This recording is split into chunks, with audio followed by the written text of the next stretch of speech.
Hey everyone, welcome back to the channel. If you're new here, make sure to hit subscribe so you never miss the new stories we share. Let's begin.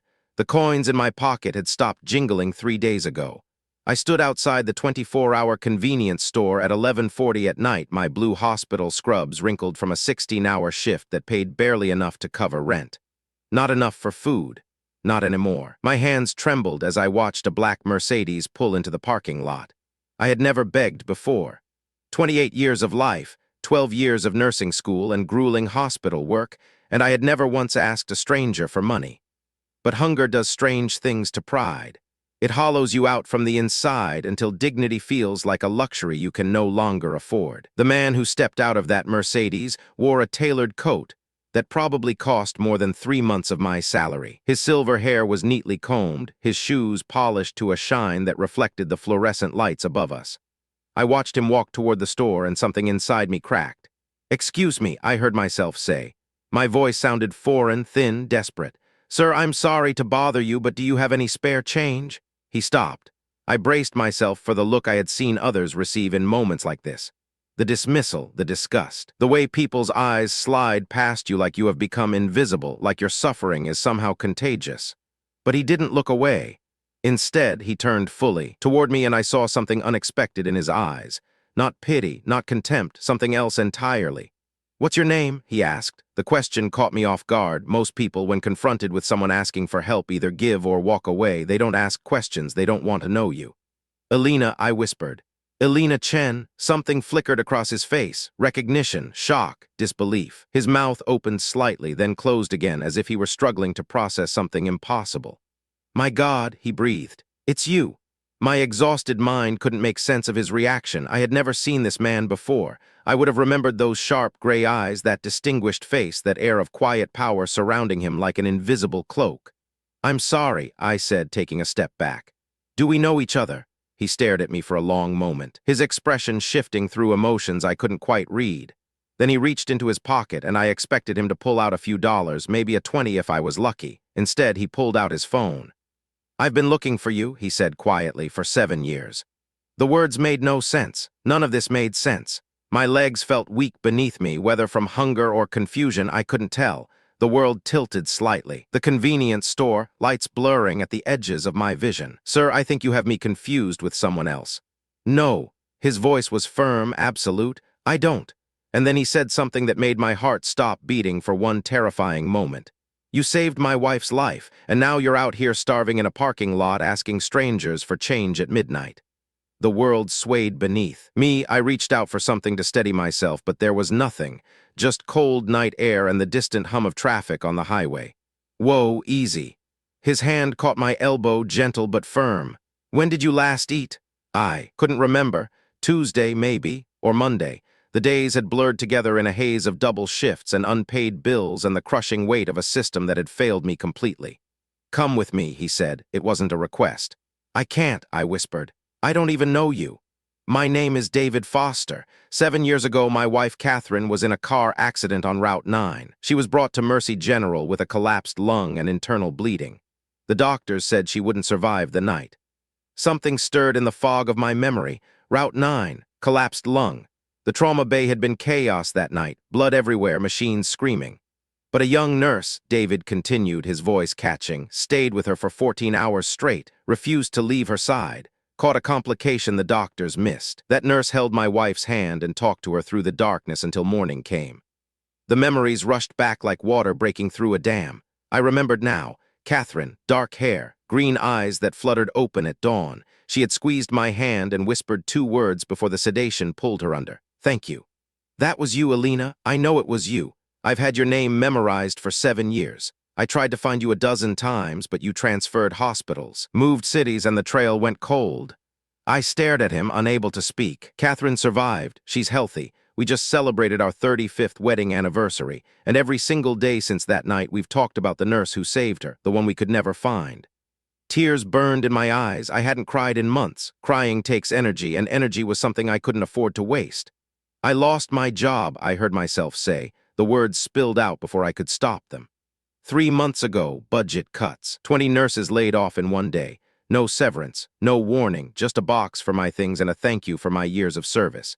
David's expression darkened with something like anger. "You saved my wife," he said slowly, "and the system threw you away. I couldn't find another position. Every hospital is cutting staff. My savings ran out last month. My landlord gave me until Friday before I'm on the street." I laughed bitterly, the sound hollow as a broken bell. So here I am, the nurse who saves lives, begging for quarters. David was quiet for a long moment. When he spoke again, his voice carried a different edge. Harder, more resolute. "Not anymore," he said. "Elena, I'm asking you to trust me just tonight." I didn't trust anyone anymore. Trust had been beaten out of me slowly, methodically, by a world that took everything and gave nothing back. Trust was for people with safety nets, with families who answered phone calls, with savings accounts that didn't read zero. But I was so tired. Tired of fighting. Tired of surviving. Tired of pretending I had any strength left when the truth was I'd been running on fumes for longer than I could remember. "Okay," I whispered, and with that single word I surrendered control to a complete stranger. David led me to his car and held the door open. The leather seats were warm. For the first time in weeks, something other than cold seeped into my bones.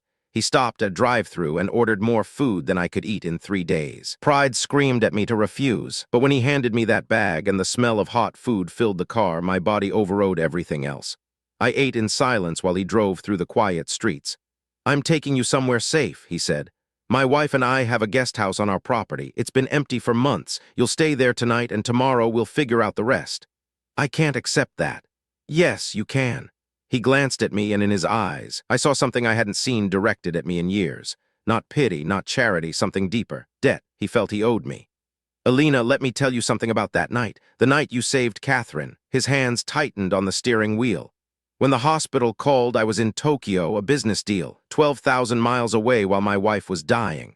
I couldn't get a flight until morning. For 14 hours, I was completely helpless. The only thing keeping me sane was the doctor's updates, and every single update mentioned you.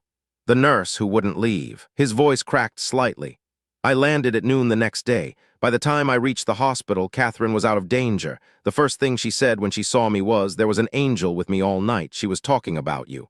I set down the half-eaten burger. My appetite had vanished, replaced by something else, a tightness in my chest. I tried to find you that day," David continued. "I went to the nurse's station, but your shift had ended. You'd gone home to sleep. I left my information with the hospital, asked them to pass it along, but you never called." I remembered now, the handwritten note in my locker, a name, a phone number, a message. "Thank you for saving my wife. Please call." I had thrown it away, not out of rudeness, out of habit. We got notes like that sometimes, grateful families, but I'd learned long ago not to get attached. The job would destroy you otherwise. I never imagined that note would haunt me years later. The guest house was beautiful.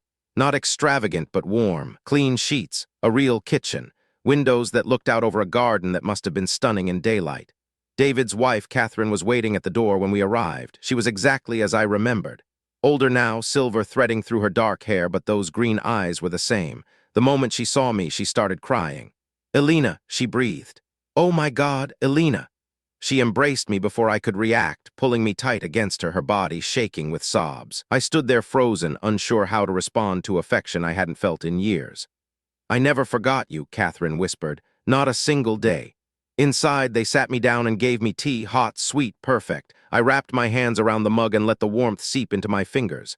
"Tell me," Catherine said gently.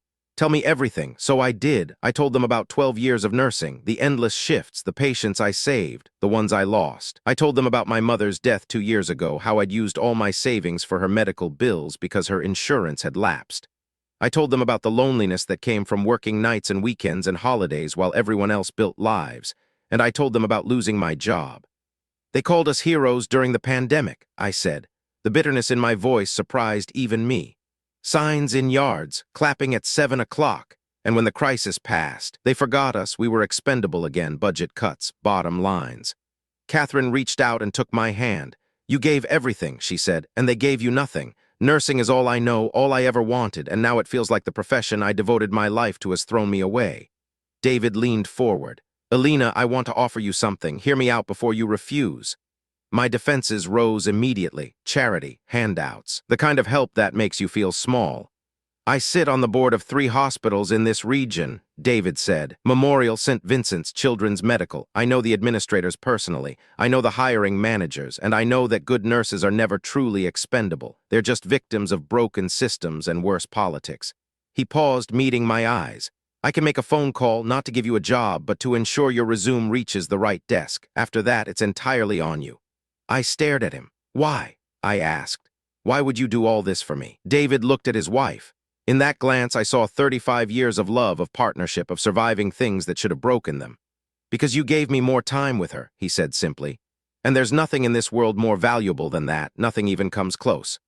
That night, I slept in a real bed for the first time in weeks. I dreamed of the trauma bay at Mercy General, the blood, the chaos, Catherine's pale face beneath harsh lights. But in the dream, when she opened her eyes, she didn't say thank you. She said, "It's going to be okay now." I woke up crying. The next morning, David made good on his promise. He called the chief nursing officer at Memorial Hospital, a woman named Dr. Patricia Wells. They spoke for less than 5 minutes. When he hung up, he handed me the phone. "She wants to interview you this afternoon." I was hired on the spot, not because of David's influence.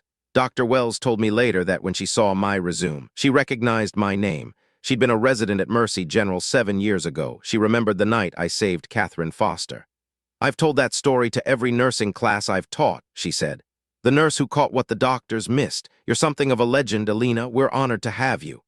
The Fosters did more than help me find work. They refused to let me disappear back into anonymity. Catherine became my friend, the kind I hadn't had since nursing school. We had dinner together every Sunday. She listened when I talked about patients who kept me awake at night. She understood. And slowly, carefully, I began to heal. I paid off my debts within 6 months. I moved into a small apartment with a window box where I grew herbs and watched the sunrise. I started volunteering at a clinic for uninsured patients on my days off. I remembered why I became a nurse. 1 year later, David approached me again. He wanted to start a foundation, a charity dedicated to supporting healthcare workers in crisis. Nurses, aides, technicians, the invisible army that keeps hospitals running. He wanted me to help lead it. "You understand what they endure," he said. "You've lived it." I said yes. Today, the Foster Foundation has helped over 3,000 healthcare workers. We provide emergency financial assistance, job placement, mental health support, and advocacy for better working conditions. We fight for those who spend their lives fighting for others. And it all started with a stranger asking for spare change at midnight. I still think about that night. The hunger, the shame, the feeling that I had nothing left. I think about how close I came to giving up. But then I remember Catherine's words from 7 years ago. Thank you. 2 simple words that changed everything. They reminded me that every act of kindness matters, even when we cannot see its ripples. They reminded me that the universe returns what we give, sometimes years later in ways we never expect. So if you're struggling, if you feel invisible or forgotten, please know this: someone sees you. Someone remembers what you've done. And your story isn't over yet. Thanks for watching. Subscribe and visit the channel for more real-life stories.